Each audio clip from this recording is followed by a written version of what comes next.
തൃശൂർ വടക്കാഞ്ചേരി നഗരസഭയിൽ നടന്ന 6 കോടി രൂപയുടെ സാമ്പത്തിക ഇടപാടുകൾ തടഞ്ഞ ജില്ലാ ലോക്കൽ ഫണ്ട് ഓഡിറ്റ് വിഭാഗം.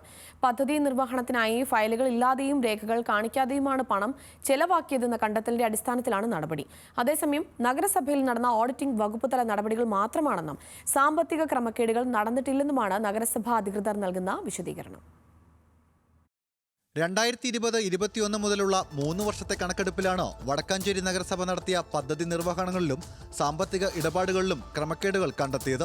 നിയമാനുസൃത എസ്റ്റിമേറ്റോ ടെൻഡറുകളോ ഇല്ലാതെ നടത്തിയ പദ്ധതികൾ നിരവധിയാണ്.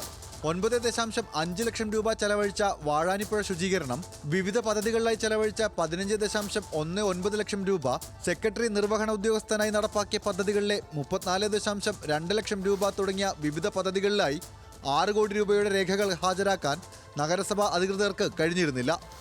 ഇതോടെയാണ് 3 വർഷങ്ങളിലായി നടത്തിയ സാമ്പത്തിക ഇടപാടുകൾ തടയാൻ ജില്ലാ ലോക്കൽ ഫണ്ട് ഓഡിറ്റ് വിഭാഗം തീരുമാനിച്ചത്. കഴിഞ്ഞ 8 വർഷമായി ഒട്ടനവധി ജനോപകാരപ്രദങ്ങളായുള്ള പ്രവർത്തനങ്ങൾ സംഘടിപ്പിക്കുന്നതിന് വേണ്ടി ഇടതുപക്ഷ ജനാധിപത്യ മുന്നണിയുടെ ഭരണസമിതിക്ക് കഴിഞ്ഞിട്ടുണ്ട്. പുതിയതായി രൂപീകരിച്ച നഗരസഭ എന്ന രീതിയിൽ 1 മുതൽ തന്നെ വടക്കാഞ്ചേരി നഗരസഭയുടെ പ്രവർത്തനങ്ങൾ ആരംഭിക്കേണ്ടി വന്നിട്ടുണ്ട്. അപ്പോൾ ജനങ്ങളുടെ അടിസ്ഥാന പ്രശ്നങ്ങൾ പരിഹരിക്കുന്ന കാര്യത്തിലൊക്കെ തന്നെ മുൻകൈ പ്രവർത്തനം വടക്കാഞ്ചേരി നഗരസഭയ്ക്ക് സംഘടിപ്പിക്കാൻ വേണ്ടി കഴിഞ്ഞിട്ടുണ്ട്. 4 വർഷത്തെ ഓഡിറ്റ് റിപ്പോർട്ട് പ്രകാരം വൻ അഴിമതിയാണ് നഗരസഭയിൽ നടന്നതെന്നാരോപിച്ച് കോൺഗ്രസ് ബ്ലോക്ക് കമ്മിറ്റിയുടെ നേതൃത്വത്തിൽ പ്രതിഷേധ സമരം നടന്നു. മുനിസിപ്പൽ ചട്ടങ്ങളും നിയമങ്ങളും കാറ്റിൽ പറത്തിയാണ് നഗരസഭ അധികൃതർ അഴിമതി നടത്തിയതെന്നും പ്രതിഷേധക്കാർ ആരോപിച്ചു.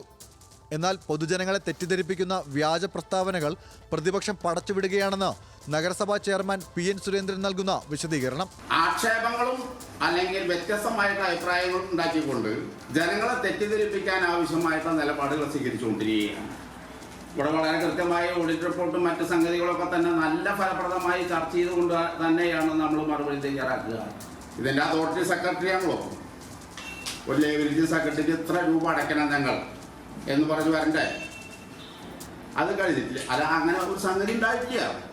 അപ്പം ഇങ്ങനെ ജനങ്ങളെ തെറ്റിദ്ധരിപ്പിക്കുന്ന രീതിയിലുള്ള നിലപാടുകളും അഭിപ്രായങ്ങളും മറ്റൊക്കെ തന്നെ പോകുന്ന നിലപാട് പൊതുജനത്തിലെ ജനാധിപത്യത്തിന് ഭൂഷണമല്ല.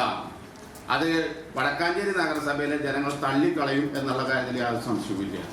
2015 മുതൽ LDF ഭരിക്കുന്ന വടക്കാഞ്ചേരി നഗരസഭയിൽ ആകെയുള്ള 41 സീറ്റിൽ 23 അംഗങ്ങളാണ് LDFിനുള്ളത്.